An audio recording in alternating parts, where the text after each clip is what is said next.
possa estar vestida de terno e gravata no Palácio do Planalto? Não é estranho que a gente tenha chegado a uma situação que não é mais de direita ou de esquerda, mas é de sanidade e de insanidade? Nós estamos com uma grande dificuldade para explicar conceitos mínimos. Por exemplo, essa semana fui surpreendido, nós todos, né? Que o menino, aquele menino, gente, do Titanic, ele é malévolo. O desgraçado fica atacando fogo na Amazônia. O Leonardo DiCaprio. Eu até gostava dele, né? Mas agora eu não gosto mais. O cara fica atacando fogo na Amazônia. Leonardo DiCaprio. Hã? Vocês perceberam o rol? Vocês perceberam onde é que nós estamos envolvidos? Nós não estamos mais envolvidos com política. Nós não estamos mais envolvidos com teses. Nós não estamos mais envolvidos com... Nós estamos entrando por um eixo do nonsense. Por um eixo do nonsense. Significa que daqui a pouco, quando você encontrar uma pessoa, você não vai saber se você encontrou uma pessoa ou não. Porque vai estar todo mundo tão louco quanto o próprio presidente. Vocês podem falar assim, puxa vida, mas o que isso vai acontecer então? E aí um livro, a gente tentou escrever para ver se a gente conseguisse sair dessa loucura. O livro é uma tentativa de sair desta loucura. O livro é uma tentativa mínima de racionalizar a situação para a gente poder entender onde é que começa o muro do hospital psiquiátrico e onde é que termina. Porque nós estamos vivendo exatamente o conto do Machado de Assis, do alienista. Se nós todos não conseguirmos mais conversar sobre coisas razoáveis, nós não vamos mais nos entender como povo. Eu não sei se vocês sabem, mas há uma lição na filosofia que é a respeito do Kant. O Kant punha como imperativo moral, né? O imperativo categórico moral, um dos imperativos categóricos era: você não pode mentir nem para o bem da humanidade. Por quê? Porque se você instaurar a mentira, mesmo para o bem da humanidade, vai chegar um momento que você não vai distinguir mais o que é mentira e o que é verdade. Portanto, você não vai entender mais o que é que está se passando. Não é uma questão de verdade ou mentira, mas uma questão de semântica, do entendimento das palavras. E o que nós estamos perdendo é o entendimento das palavras. Rapidamente você chega e as pessoas começam a perguntar para vocês, perguntar para nós professores, jovens, coisas que você não imagina que poderiam ser questão de dúvida. Nunca ninguém chegou, até pouco tempo, a dizer para vocês: olha, o Hitler era de esquerda. Isso era inconcebível. Agora se fala que o Hitler era de esquerda até mesmo no Instituto Rio Branco. Então nós estamos exatamente num momento onde talvez a gente saia do mundo, não é? Que a gente percorra um mundo louco. E aí nós não vamos conseguir mais conversar sobre absolutamente nada. Nada. Nada vai fazer mais sentido. O livro é uma busca para que a gente possa fazer sentido ainda da nossa vida. A situação aparentemente fala assim, porque nós vejam só, nós começamos rindo. Que engraçadinho, o Bolsonaro é muito engraçadinho. Ele conta cada coisa, né? Fala cada bobagem. Aí você começa a conversar com uma pessoa do lado e você descobre que aquilo que você acha engraçadinho, para ela é uma verdade. Aí você olha e fala assim, é um bolsominion. Quando você fala é um bolsominion, você olha, aí você vê que ela está uniformizada. Ela é uma pessoa do Estado. Ela tem poder sobre você. Aí você... Vixe Maria, agora eu estou entendendo onde eu estou. Não é um qualquer, ele é uma autoridade. Ele é uma autoridade. E aí, começam as coisas a se passar no Brasil da seguinte maneira. O ministro da Educação chega e fala assim, olha, tem uma verba aqui, mas eu só vou dar essa verba para você, de tal estado, de tal município, se você não contrariar a nossa revolução. Qual revolução? A revolução que o Bolsonaro disse que ia fazer, né? 50 anos em 5, né? Para trás. Né? Ele falou isso. Ele falou em campanha. Ele falou em campanha que ele ia fazer voltar 50 anos. Ele mentiu. Em menos de um ano, ele voltou 200 anos. Ele é muito mais eficiente do que a gente imaginava. Sabe o que faz na nossa imprensa e todos os nossos intelectuais? Continua achando engraçadinho. Está todo mundo ainda achando engraçadinho.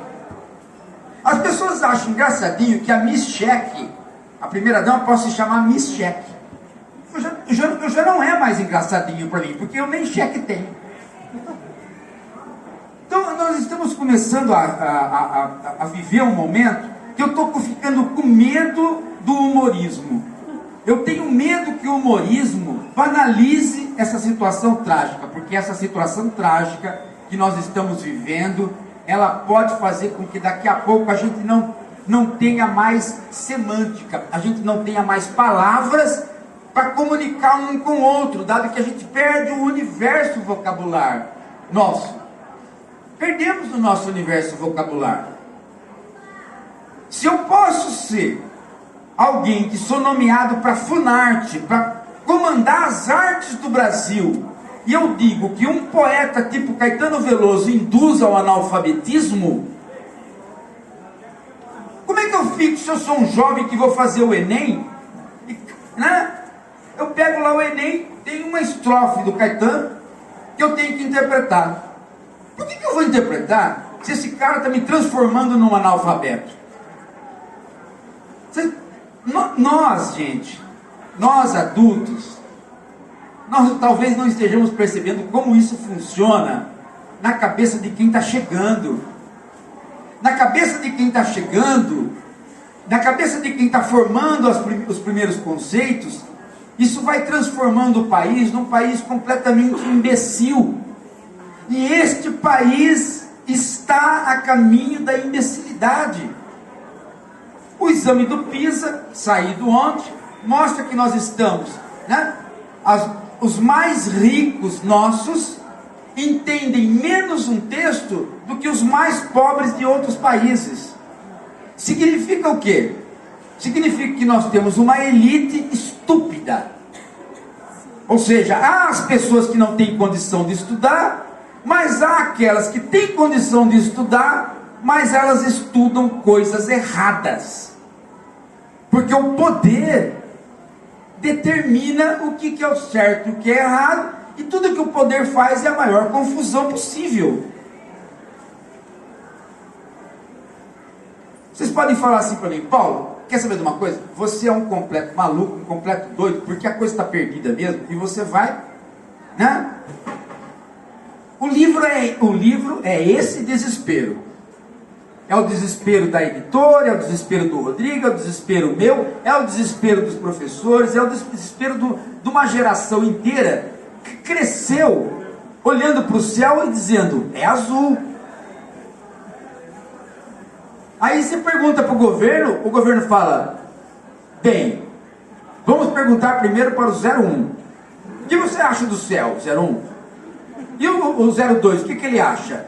E o 03? Aí os 3 perguntam para o chefe, o Messias, o céu é azul? Ele diz, vamos perguntar para o Guedes. Aí chega no Guedes, o que o Guedes fala? o importante não é se o céu é azul ou não é azul. O importante é que se privatize o céu.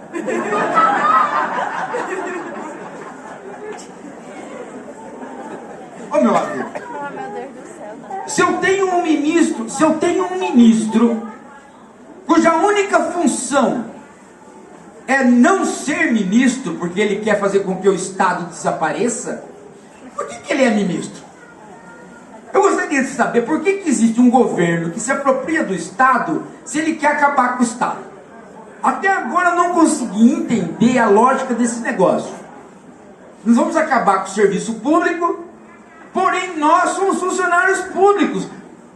Os políticos são funcionários públicos. O presidente é funcionário público. As forças armadas, que não deveriam existir em país nenhum, muito menos agora aqui, porque ficava fantasiado de azeitona, não sei porque que existe gente fantasiada de azeitona na rua, né? Aliás, a juventude está percebendo isso. A juventude não quer mais fazer o tiro de guerra, não quer mais se inscrever no exército. E eu recebo cartas e cartas de militares falando: não fale meu nome, mas uma coisa é certa, a mentalidade do exército é um lixo. É um lixo, a formação é um lixo. Aí não, agulhas negras é muito bom, é um ensino maravilhoso. Como que o ensino de agulhas negras é maravilhoso se criou o Bolsonaro?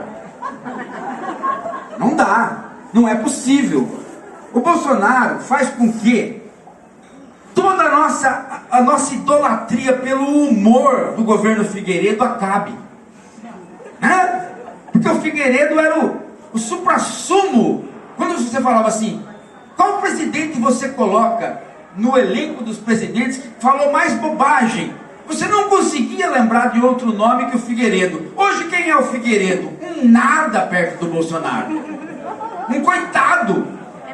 O que o Figueiredo poderia hoje ressurgir para voltar à cena? Nada, não há possibilidade. O Bolsonaro puxa tudo para ele. Quando ele vê uma bobagem longe, que não foi ele que falou, ele fala: não, eu já tinha falado aquela bobagem.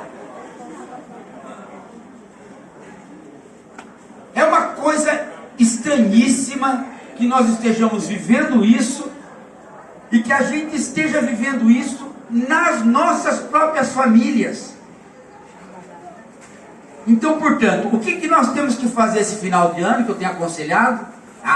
Nós vamos nos vingar. Nós vamos nos vingar. Aquela tia bolsonarista que te encheu o saco o ano inteiro, né? Você vai pegar o livro e vai mandar de amigo secreto para ela na noite de Natal.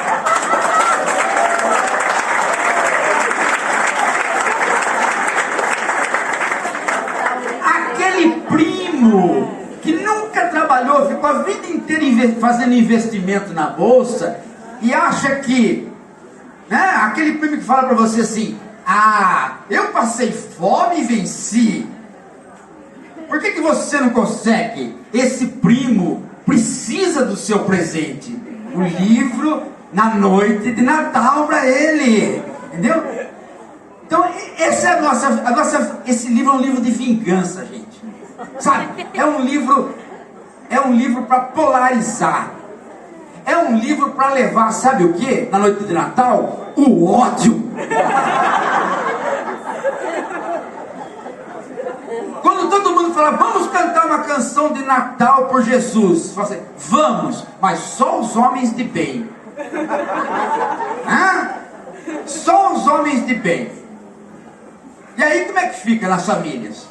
Então a minha fala hoje aqui é uma fala comunista, porque eu quero destruir as famílias, né? Através do meu livro, né? Quero que vocês briguem com as pessoas, porque se vocês não brigarem com as pessoas que estão próximas, nós vamos nos destruir, gente. Nós vamos ficar sem nos entender.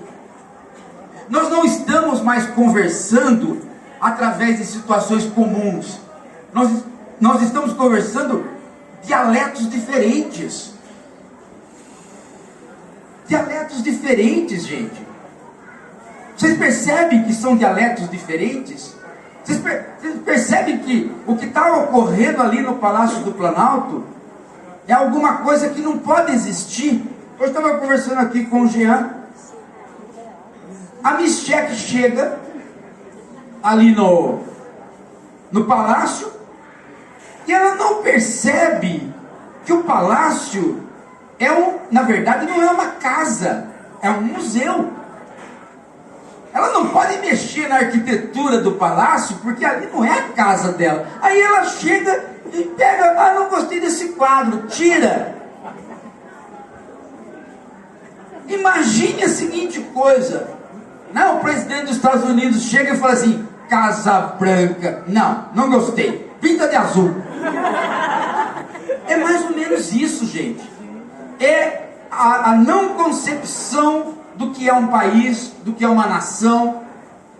Isso está se perdendo. Então o livro, gente, o livro que a gente elaborou aqui, é para pontuar algumas coisas, pontuar algumas situações, tentar encontrar um vocabulário comum para que a gente possa continuar conversando, principalmente com os jovens. Principalmente com os jovens. Nós não estamos, até uma semana atrás, eu estava achando que nós estávamos com um problema de democracia e com um problema de república. Hoje eu estou achando que nós estamos com um problema de semântica. As palavras que nós falamos não estão significando mais a mesma coisa para outros brasileiros. E isso vai causar uma desconversa, a impossibilidade da conversa. Porque a hora que eu apontar para isso e falar, olha, isso aqui é um blazer azul, eu vou encontrar pessoas que vão dizer para mim, não é. E aí você vai falar, mas como que não é? E eles vão falar assim, você é o dono da verdade, é? Você não vai respeitar a minha opinião?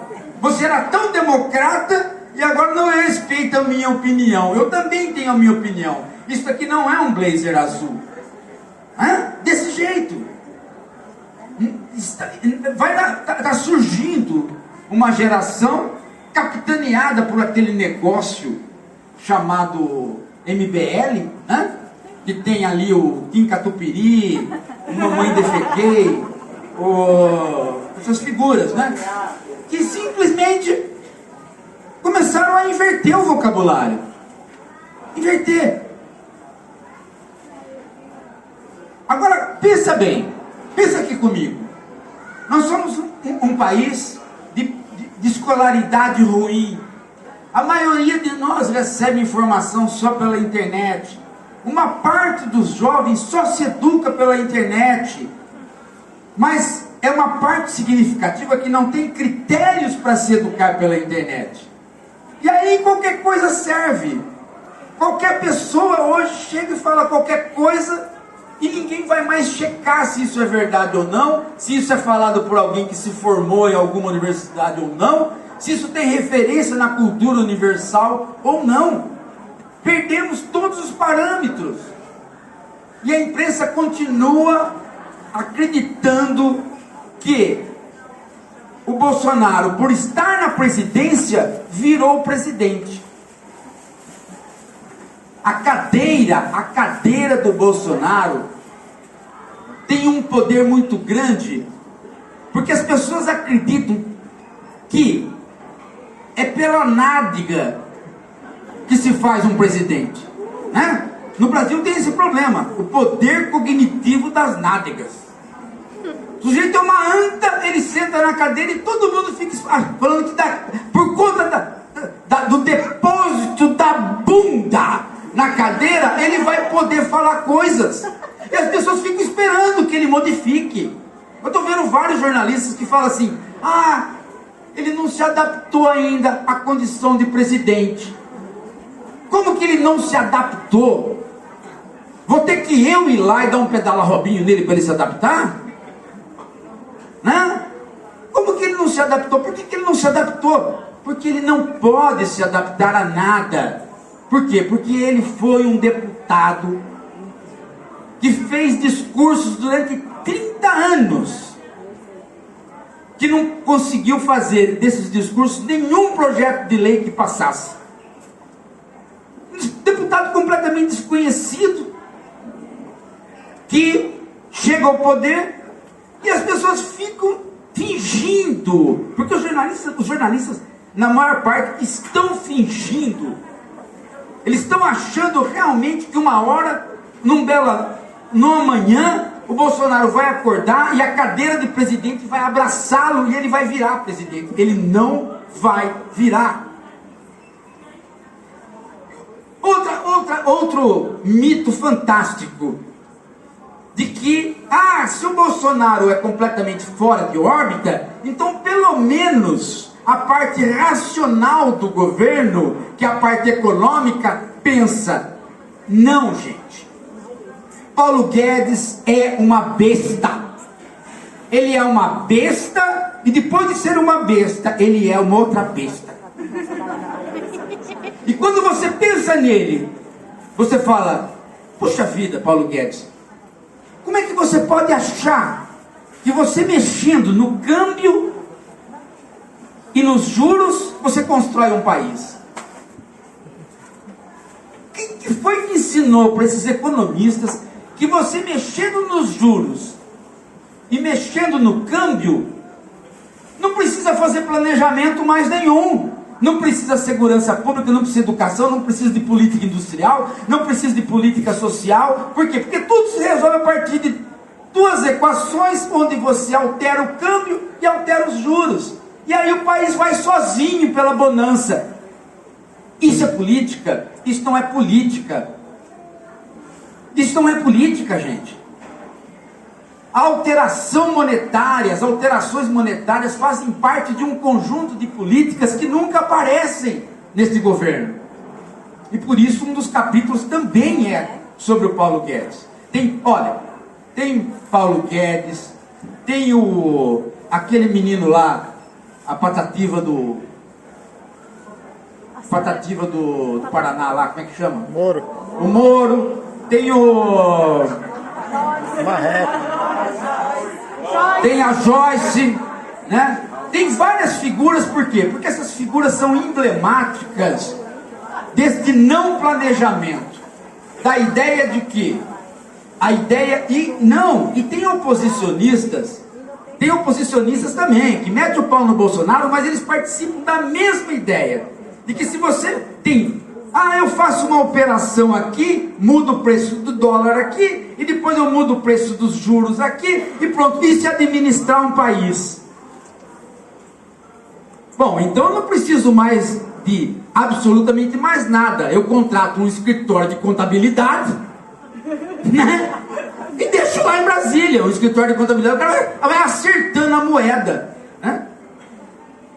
Vai vir o Brasil depende de poupança externa. Vai vir algum investimento? Não vai vir investimento nenhum. Por quê?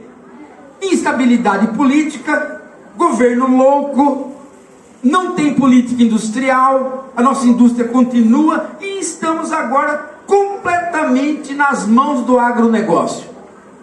É a única coisa que a gente consegue fazer é ser Brasil colônia, vender soja, entendeu? Voltamos ao Brasil colônia. Opa, agora nós vamos vender café. Amanhã é açúcar. Agora um pouquinho de petróleo, né? Esse é o Brasil. Nós estamos dependentes das nossas commodities, de poder vender aquilo que nós éramos quando éramos colônia de Portugal. Não tem política industrial. As pessoas acham que você pode investir em educação, que a educação vai para frente. Não vai. Só vai se a indústria vem junto. Países que têm industrialização, a escola vem junto. Países que investem só em educação, sem a indústria vir junto, a educação não melhora. Isso é uma regra do capitalismo. Porque a industrialização complexifica a sociedade e requisita o trabalhador mais qualificado. E sabe o que o Guedes está fazendo? Está tirando o dinheiro do sistema S, fazendo com que Sesc e Senai fiquem obsoletos. E quem que está aplaudindo? Os empresários. Eles estão aplaudindo, sabe por quê? Porque todos os empresários, todos eles, estão envolvidos só com o mundo financeiro. Eles não querem nem saber da empresa que foi deles. Eles já delegaram essas empresas para os seus executivos. Eles viraram associados dessas empresas, acionistas. E eles pegam esse dinheiro e vão apostar na bolsa. E eles não vão investir esse dinheiro na produção. Se você desonerar a folha do trabalhador hoje, falar, ninguém mais paga imposto. Quem é empresário não paga mais imposto. E você acreditar que eles vão pegar esse dinheiro e investir nas suas próprias empresas, mentira, eles não vão. Eles vão pegar o dinheiro que sobra e voltar a aplicar no mercado financeiro. Eles não acreditam mais no poder industrial deles mesmos. E isso não é uma característica de maldade dos ricos. Tem muita gente que começa a ficar fascista, né? Ah, os ricos, e começa a perseguir pessoas. Não! É porque o capitalismo financeiro funciona desta maneira. Ele é hegemônico hoje. Você não vai investir numa indústria de sapato, porque você tem outros mecanismos de investimento que faz com que você não precise produzir sapato para ter dinheiro. É esse o ciclo que nós não conseguimos quebrar. E é esse o ciclo comandado pelo Paulo Guedes. Ele é o ariete disso. Ele é o porta-voz disso, porque ele próprio é um investidor desse tipo.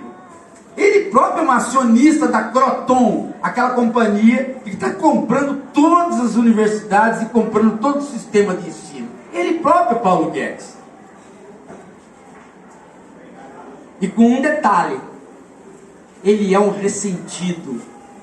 Isso que é o mais trágico. Por quê? Porque ele é um derrotado. Ele perdeu a eleição lá em 1989 como assessor do Afif, e ele não engoliu essa derrota até hoje. Ele não é o polo racional desse governo. Não é. Porque esse governo não tem polo racional. Esse governo, ele é inteiro uma coxa de retalhos que talvez a gente... Eu posso vislumbrar um futuro para o Brasil, se nós não conseguirmos arrancar essas pessoas da política, se nós não conseguirmos tirar essas pessoas da política, o Walking Dead, a série, vai se verificar no Brasil. Você vai ver massas de gente mortas andando, né? Sem cérebro. Zumbis. Você vai ver um monte de zumbis, porque é isso que nós estamos virando. Nós estamos virando zumbis.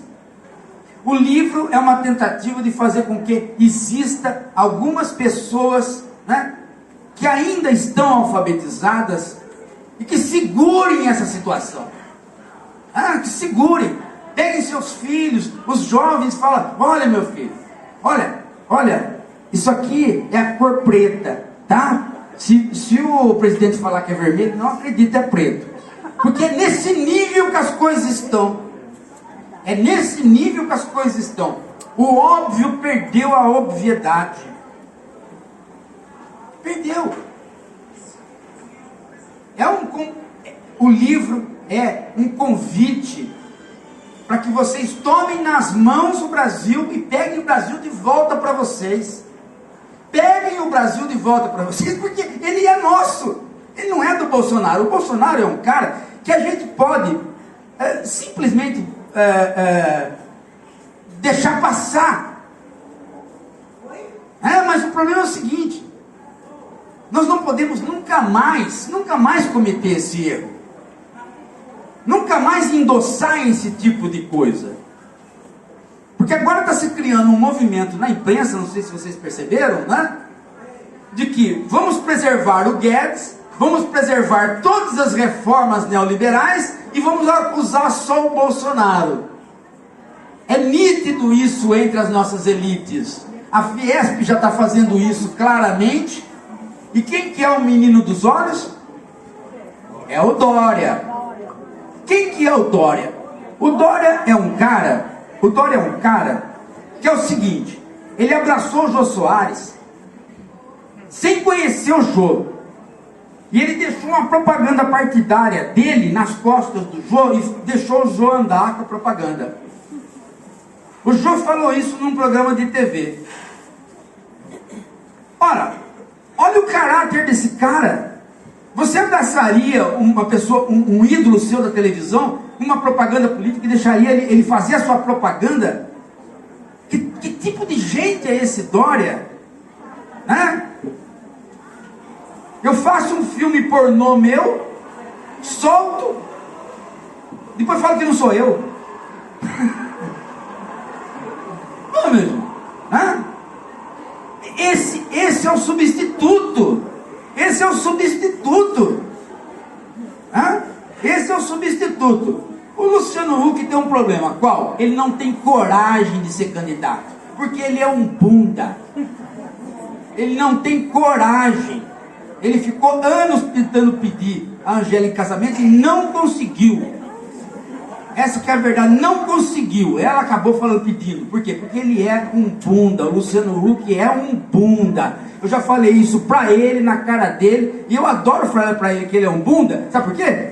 Que ele tão bunda que ele não reage. Ele vai...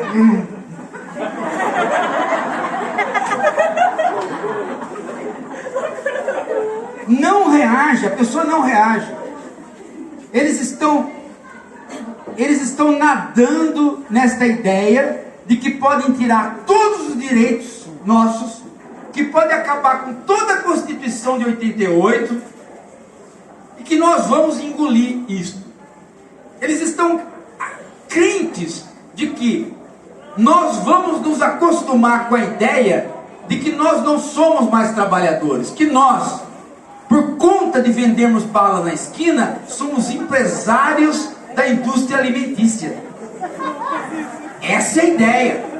Essa é a ideia. A ideia é que a gente acredite que nós não podemos ser explorados por patrões. Nós temos que ser explorados por nós mesmos. De modo que ninguém pode mais ficar doente, ninguém mais pode aposentar, ninguém mais pode faltar. Pensa bem nessa lei, essa lei agora, que libera o ponto.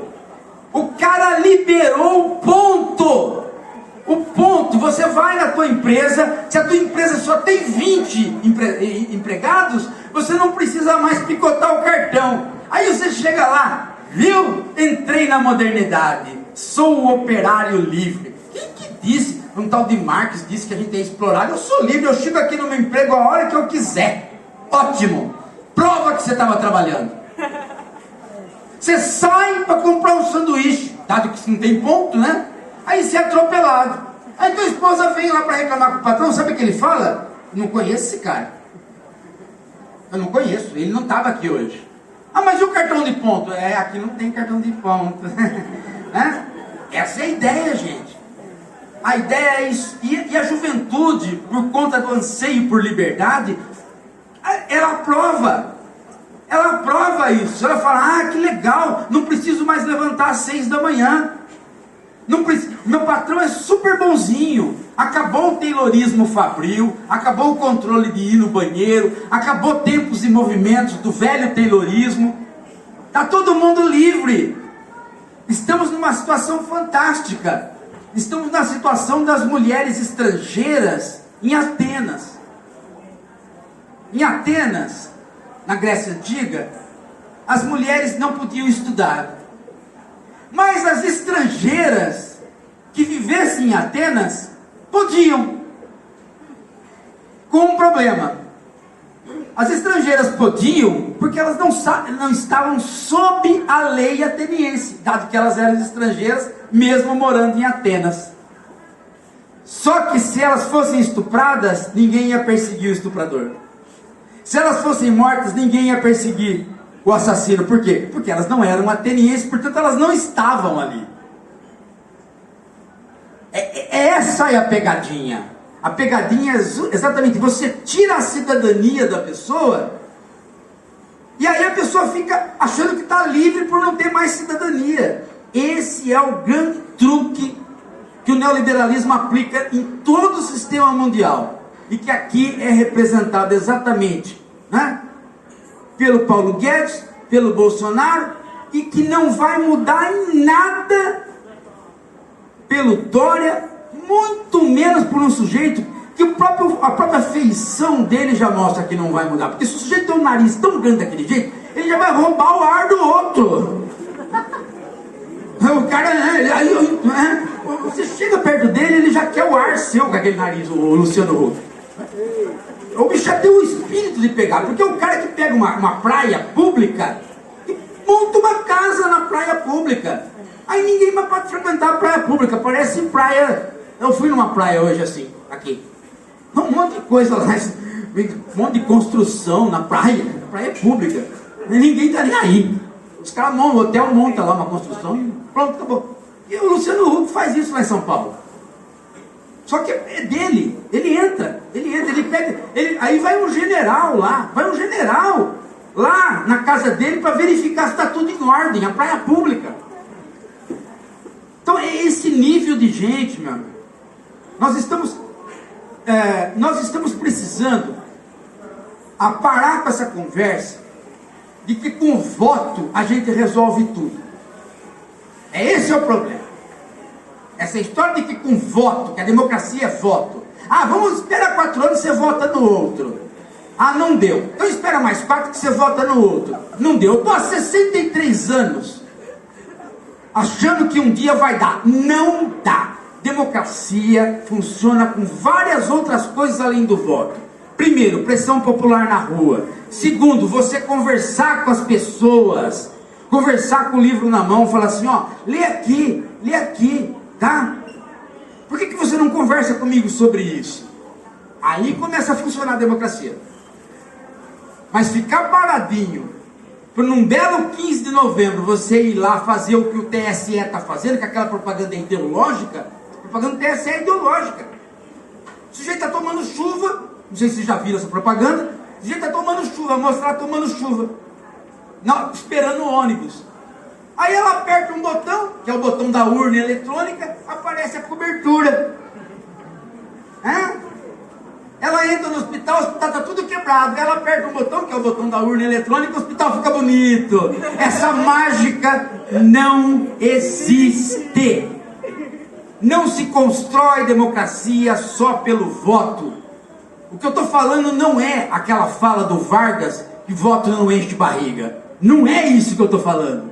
Eu estou falando que o voto é a terceira parte. A primeira é a militância pessoal, que não precisa ter partido. É você conversar com as pessoas que estão ao seu redor. Falar, meu amigo, como é que você pode acreditar nisso por conta disso? O livro é uma ideia ingênua, de uma figura completa ingênua, que sou eu, que acredita que se você tiver uma organização mental mínima, você muda o local de trabalho seu, o local de amizade, você muda as correlações de força, e aí sim,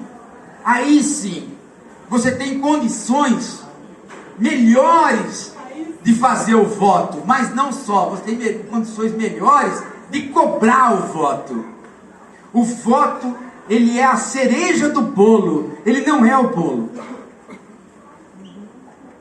Até porque, né, gente, no Brasil está se formando um consenso, e agora para terminar, né, está se formando um consenso onde só é bom quem não está nem na esquerda nem na direita. É a ditadura do centro. Ser muito radical não pode, nem para cá nem para lá, né? O Faustão apresentou essa teoria política domingo passado com a Zélia Dunca. Esse negócio de esquerda e direita, esquerda e direita, esquerda e direita. Ela falou, não, tem mais uma posição. Qual? Pro fundo. E essa é a posição que nós estamos indo. Em 3 palavras, ela deu uma lição de filosofia política pro Faustão. Não é nenhum mérito. E se você consegue ensinar o Faustão, não ache você que você está fazendo grande coisa, né? Não ache você, né? Você não está fazendo nada, mas você está pelo menos conseguindo utilizar daquele horário para dizer, pera lá, gente, como é que pode haver política se você não pode divergir? Como é que pode haver política se eu não posso ser comunista, anarquista, qualquer ista que eu possa ser.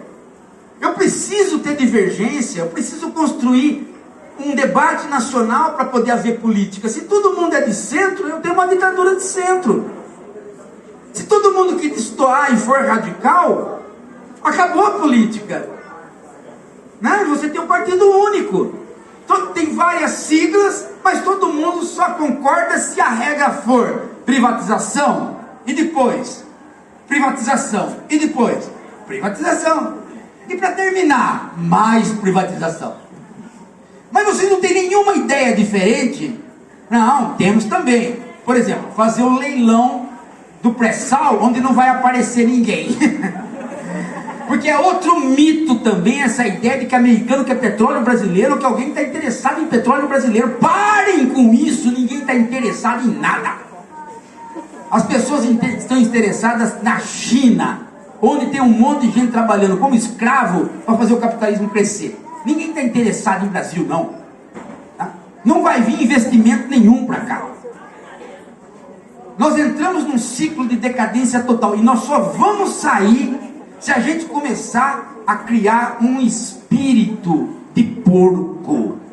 O espírito de porco é exatamente esse. Você, nesse Natal, começar a estragar a ceia de Natal. Em cada família, fazer com que as famílias...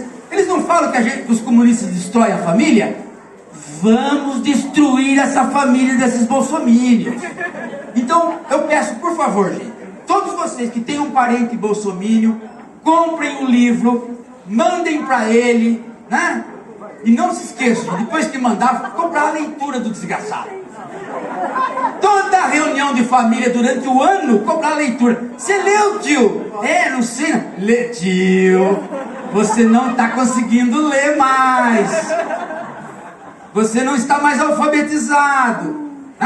Todo mundo tem esse tio. Todos nós temos. Mas nós temos que acabar com essa raça. Nós temos que começar a voltar a ter tios, tias, avós e mães que sejam dignas de nós. Não dá, não tem condição. Se chegar em casa na noite de Natal, todo mundo lá, vamos orar. Não vou mais orar com essa gente. Por que eu vou orar se eu estou orando para Jesus e vocês estão orando para um Jesus armado, com rifle? Oh, meu amigo.